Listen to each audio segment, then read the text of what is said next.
This morning, I'm not going to reflect on the theological issues surrounding live streaming the Eucharist.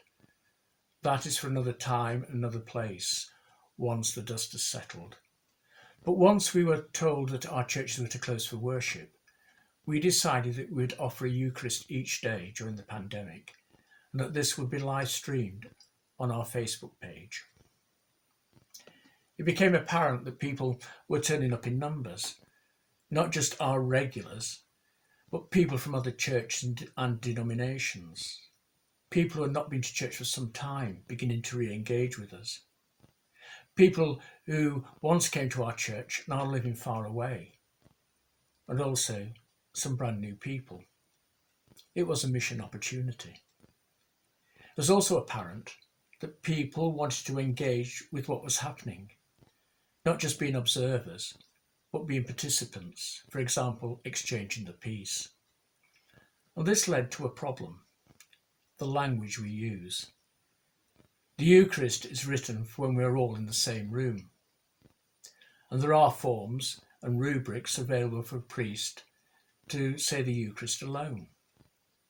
But we found ourselves in a position where we were not the former, all in the same room together, nor the latter, alone, because there was some participation.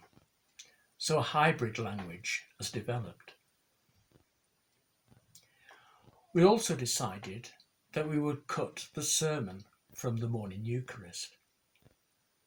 This would save some time and keep the viewers focused on the offering of the Eucharist. We moved the sermon to the afternoon. This also had the advantage for anyone who wanted to listen to the sermon. They don't have to trawl all the way through the service, because it's a readily identifiable standalone post.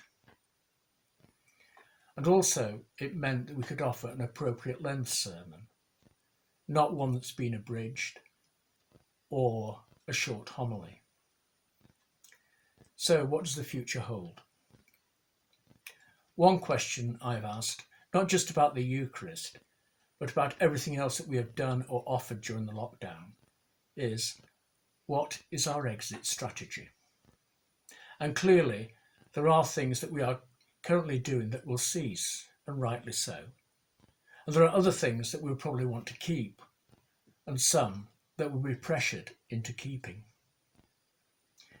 In the global village in which we now live, I can see that we will be pressured into streaming baptisms, weddings and funerals for those family members abroad or those living far away, and as we go forward, perhaps those who are still isolating. Many of our elderly people use Facebook and WhatsApp for keeping in touch with family members. So as we go forward, and those people become housebound or move into care, is it not right that they should be able to keep in touch with their own church family by Facebook? I think that we may have opened a Pandora's box. And maybe this is the working of the Holy Spirit.